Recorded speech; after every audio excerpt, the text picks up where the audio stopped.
8 साल की सुकन्या सुबह उठते ही आंखें मलते हुए अपनी माँ के पास गई। उसकी माँ माया सोफे पर बैठकर टीवी देख रही थी। मम्मी, मुझे मैगी खानी है।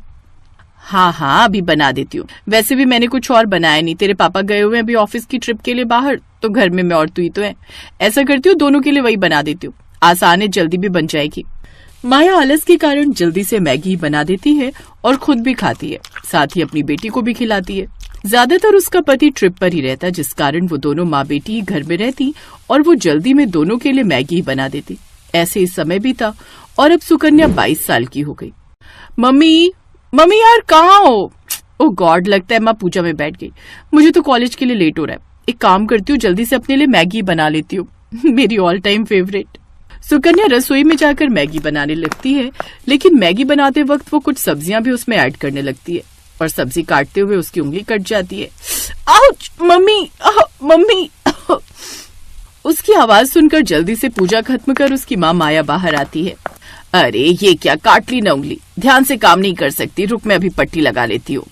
सुकन्या की माँ उसकी उंगली में पट्टी लगाती है, जिसके बाद वो उसे मैगी बना कर देती है। सुकन्या अपने माता पिता की इकलौती बेटी थी, इसलिए वो उससे ज्यादा रसोई का काम नहीं लेते थे। इसलिए सुकन्या को भी मैगी के अलावा कुछ और बनाना आता ही नहीं था। तू भी ना यार अंकित, पता नहीं कब तक यूं ही मेरे साथ तफरी मारता फिरेगा। ओ मैडम, तेरे लिए सीरियस हूँ मैं, समझा? ऐसा मत बोल। तो फिर क्यों नहीं आता मेरे घर मेरा हाथ मांगने? मैडम ऐसा है ना, पहले पढ़ाई पूरी कर लो और मेरी नौकरी लगने दो, तभी तो आ पाऊंगा ना। ऐसे ही समय बीतता है और अंकित की अच्छी नौकरी लग जाती है। वो मैगी बनाने वाली कंपनी में मैनेजर की पोस्ट पर लग जाता है। फिर वो अपने घर पर अंकिता के बारे में बात करता है और दोनों के परिवार वाले आपस में मिलते हैं। देखिए बहन जी, ये मेरी इकलौती बेटी है, बड़े ही प्यार से पाला है मैंने इसे, तो इसका अच्छे से ध्यान रखिएगा। आप चिंता मत कीजिए बहन जी, हम बहू नहीं बेटी ले जा रहे हैं। कुछ महीने बाद उन दोनों की शादी हो जाती है। एक दिन, बहू जल्दी से मेरे लिए चाय बना दे, रोज तो अपने हाथों की पीती थी, आज से बहू के हाथों की पी लेती हूँ। जी माँ जी, मैं बस अभी बना कर लाई। सुकन्या जल्दी से रसोई में जाती है और चाय बना कर ले आती है। पीकर बताइए ना माँ जी कैसी बनी है। अरे रुक तो जा, गरम गरम पी लूं क्या, बहू है तू मेरी, ऑर्डर ना कर। सच ही कहते हैं लोग, ये सास तो सास ही होती है। आय हाय बहू, ये चाय बनाई है या काढ़ा? इतनी पत्ती कौन डालता है इसमें? इसे पीकर तो सर दर्द और बढ़ गया मेरा। तेरी माँ ने तुझे चाय बनाना भी नहीं सिखाया क्या? वो माँ जी, मैंने पहली बार बनाई है ना, इसलिए। कोई बात नहीं, मैं सीख जाऊंगी। उफ, पता नहीं क्या होगा आजकल की लड़कियों का, बताओ चाय तक बनानी नहीं आती। ओ मैडम, तू उसे क्या बोल रही है, तुझे खुद कौन सी आती है? ये सुनकर सुकन्या मुस्कुराने लगती है और ननद पैर पटक कर अंदर कमरे में चली जाती है। कुछ देर बाद सुकन्या सबके लिए नाश्ता बना कर ले आती है। वो सभी खाने की टेबल पर बैठते हैं तो सामने मैगी देख हैरान रह जाते हैं। बहू ये क्या है? सॉरी माँ जी, वो मुझे खाना। वही तो पूछ रही हूँ, तुझे कैसे पता चला कि हम सबको खाने में मैगी पसंद है? जानती है कोई दिन ऐसा नहीं होता जिस दिन हम मैगी ना खाएं, लेकिन मुझे सब्जियों वाली मैगी पसंद है और मुझे स्पाइसी वाली। और सुकन्या मुझे अनियन वाली। तुम जानती हो ना, मैंने तो मैगी की कंपनी इसीलिए ज्वाइन की है क्योंकि इसकी वजह से मुझे अच्छी खासी मैगी घर लाने को मिल जाती है। मैं तो रोज वहाँ से 50 पैकेट मैगी अपनी गाड़ी में छुपा कर ले आता हूँ। हाँ अंकित, मैगी से इतना प्यार की उसके लिए चोरी भी, वेरी बैड। खैर, मुझे लगा था मैं ही मैगी की दीवानी हूँ, लेकिन तुम सब भी मैगी के कोई कम दीवाने नहीं हो। अगर मैगी वालों का बस चले ना तो हम सबको अपनी मैगी का फैमिली एम्बेसडर बना ले। सुकन्या खुश हो जाती है। अब वो सुबह शाम सबके लिए मैगी बनाती है। आज मैंने सबके लिए मसाला और जीरा मैगी बनाई है और भाभी कल पनीर मैगी। हाँ, अब तुम सब फिक्र मत करो, अब मैं आ गई हूँ ना, तो अब तुम सब सुबह शाम बस मैगी खाओ। अब सभी घर वाले सुबह शाम बस मैगी ही खाते, यहाँ तक कि अगर कोई मेहमान भी आता तो उसे भी वही बनाकर खिलाते, जिस कारण मेहमान भी उनके घर आने से डरते। अरे ये क्या अंकित की माँ, ये बहू क्या पका कर ले आई, मैगी? हाँ, आपको पता है इसे भी हमारी तरह इसका बड़ा ही शौक है। सत्यानाश, सोचा था बहू आ गई है अब तो कुछ अच्छा खाने को मिलेगा, लेकिन नहीं, ये मुई भी बस ये केचुआ खाना ही जानती है। नहीं रहना मुझे यहाँ, मैं आज ही वापस जा रही हूँ, नहीं तो तुम लोग तो मुझे ये मैदा खिला खिला कर ही मार डालोगे। बुआ बिना देर के वहां से चली जाती है, लेकिन इन सब से उन सबको कोई फर्क नहीं पड़ता। इधर अभी भी वो सब मैगी खाना जारी रखते हैं। ऐसे ही समय बीतता है और एक दिन पता चलता है कि सुकन्या गर्भवती है। सच में मैं यानी कि पापा बनने वाला है। Wow, thank you so much जो तुमने मुझे इतनी अच्छी खुशखबरी सुनाई। You are the best. और मैं दादी। बहू, अब तू खुद का ध्यान रखना। घर के काम के लिए हम काम वाली लगवा लेंगे और खाने की तो कोई टेंशन ही नहीं है। मैगी तो खानी है सुबह शाम, वो तो हम में से कोई भी बना लेगा। नन्हे मेहमान के आने से घर में सब खुश थे। ऐसे 2 महीने बीत गए। घर में सभी सुकन्या का खूब ख्याल रखते, लेकिन उनमें एक ही बुरी आदत थी कि वो अभी भी मैगी खाना नहीं छोड़ते। और फिर एक रोज, माँ जी जल्दी आइए, शालू शालू। माँ, ये तो भाभी की आवाज है, चलो जल्दी। वो दोनों उसके कमरे में जाते हैं जहां वो पेट पकड़कर बैठी हुई थी। क्या हुआ बहू? माँ जी, पेट में दर्द हो रहा है और ब्लीडिंग भी। क्या? हे भगवान शालू, तू जल्दी से कैब बुक कर, इसे अस्पताल ले जाना होगा और अपने भाई को भी फोन कर दे। शालू जल्दी से गाड़ी बुक करती है, साथ ही अंकित को भी अस्पताल पहुंचने को कहती है। कुछ देर बाद वो अस्पताल पहुंचते हैं। चेकअप के बाद, आई एम सॉरी, लेकिन ज्यादा मैगी खाने की वजह से बच्चे के अंदर भी वही गया जिस कारण उसकी मौत हो गई। सुकन्या की बॉडी में भी मैदा खाकर वो इम्यूनिटी नहीं है कि बच्चा सरवाइव कर पाता। इसे तो इस वक्त फ्रूट्स और हरी हरी सब्जियां खानी चाहिए थी।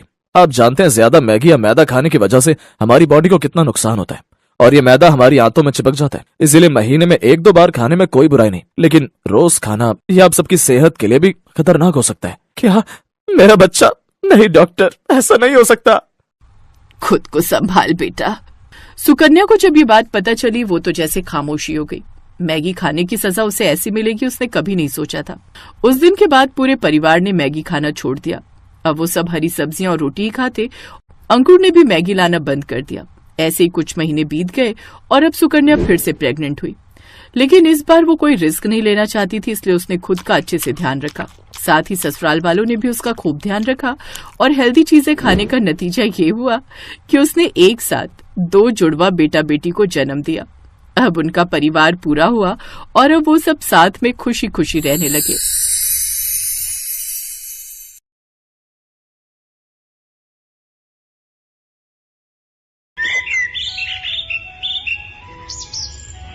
शीतल को मैगी खाने का बहुत शौक था। कई बार उसकी मम्मी इस बारे में उसे टोक चुकी थी। शीतल, क्या बना रही हो बेटा? आपको पता तो है मम्मी, जब मैं किचन में होती हूँ तो मैगी के सिवा कुछ बनाना पसंद नहीं करती। बस भूख लगी थी बहुत जोरों की, तो मैंने सोचा मैगी ही बना लूं। शीतल बेटा, कभी कभी मैगी खाना ठीक है, पर इतना ज्यादा किसी चीज का आदी नहीं बनते हैं। तुम्हें और भी तरह के खाने बनाने आना चाहिए बेटा। कुछ दिनों में ससुराल जाओगी तो क्या वहाँ अपनी सास को मैगी बनाकर खिलाओगी? तो और क्या मम्मी, मैं तो अपनी सास को भी मैगी खाना सिखा दूंगी। शीतल ने अपनी मम्मी की बात को अनसुना कर दिया और फिर कुछ दिनों बाद शीतल की शादी सौरभ नाम के लड़के से हो जाती है। शीतल की सास नई बहू के आने से बहुत खुश थी। क्या बात है उर्मिला जी, नई बहू के हाथ का क्या खिला रही हो? आज तो बहू का दिन है, वो जो भी अपनी पसंद से खिलाएगी वो खा लेंगे। क्यों अनीता जी? जाओ बहू, मेहमानों के लिए कुछ अच्छा बना कर ले आओ। ठीक कह रही हो उर्मिला जी। रश्मि भाभी जी, आज तो बहू की पसंद का ही खाएंगे।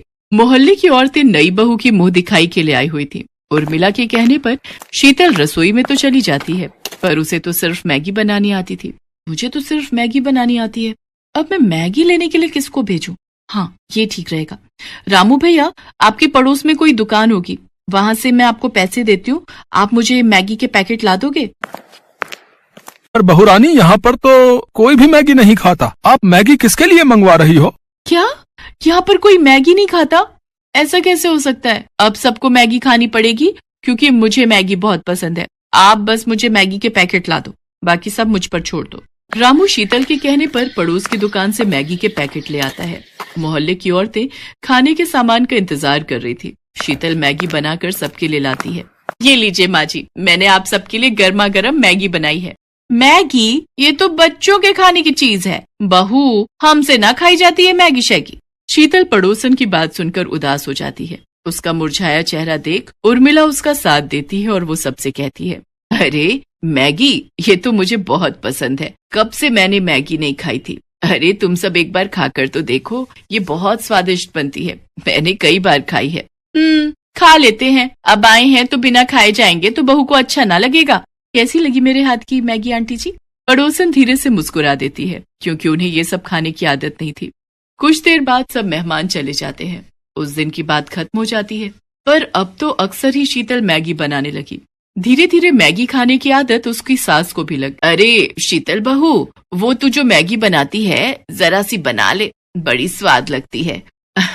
पता नहीं तूने कैसी आदत डाल दी है, मन करता है रोजाना ही मैगी बनाकर खाओ। झट से तैयार हो जाती है, समय भी बच जाता है और पेट भी भर जाता है। तभी तो माँ जी मुझे मैगी बहुत पसंद है। अच्छा हुआ आप भी मेरी तरह मैगी खाने के आदी हो गए। आप बैठो, मैं आपके और अपने लिए जल्दी से चटपटी मैगी बनाकर लाती हूँ, फिर साथ में चाय पियेंगे। भैया 10 पैकेट मैगी के देना। क्या बात है रामू भैया, आजकल बड़े मैगी के पैकेट खरीद रहे हो? दोनों मेहमान ज्यादा आने लगे हैं क्या?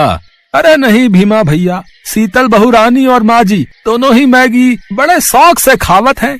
चलो अच्छा है, हमार बिक्री भी ज्यादा हो जात है, हमार तो ग्राहक बने रहे, हमें और क्या चाहिए। उर्मिला और शीतल की मैगी खाने की आदत दिन पर दिन बढ़ती जा रही थी और ये देखकर सौरभ और उसके पापा भी गुस्सा करने लगे। पापा, इन दोनों की मैगी खाने की आदत कितनी बढ़ गई है। क्या करें बेटा, दोनों ही नहीं समझती हैं। जब देखो तब घर में मैगी बनती रहती है, बस हो गया। इन दोनों को कौन समझाए कि मैगी खाना बुरी बात नहीं है, पर हद से ज्यादा किसी भी चीज की आदत शरीर को नुकसान पहुंचाती है। पापा, माँ जी के पेट में बहुत तेज दर्द हो रहा है। क्या उर्मिला, क्या हुआ?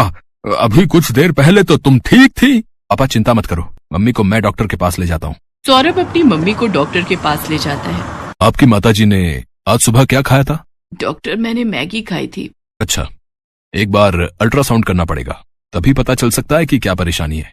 बाकी मैं ये दर्द की दवाइयां दे रहा हूँ, आप इसे ले लेना, इससे आराम आ जाएगा। फिर अल्ट्रासाउंड की रिपोर्ट के बाद ही हम आगे का इलाज शुरू करेंगे। डॉक्टर उर्मिला को दर्द की दवाई दे देता है। अगले दिन उर्मिला की अल्ट्रासाउंड की रिपोर्ट आती है, जिसमें पता चलता है कि उर्मिला का लीवर बढ़ गया है और उसमें सूजन है, जिसका मुख्य कारण मैदे का ज्यादा सेवन है।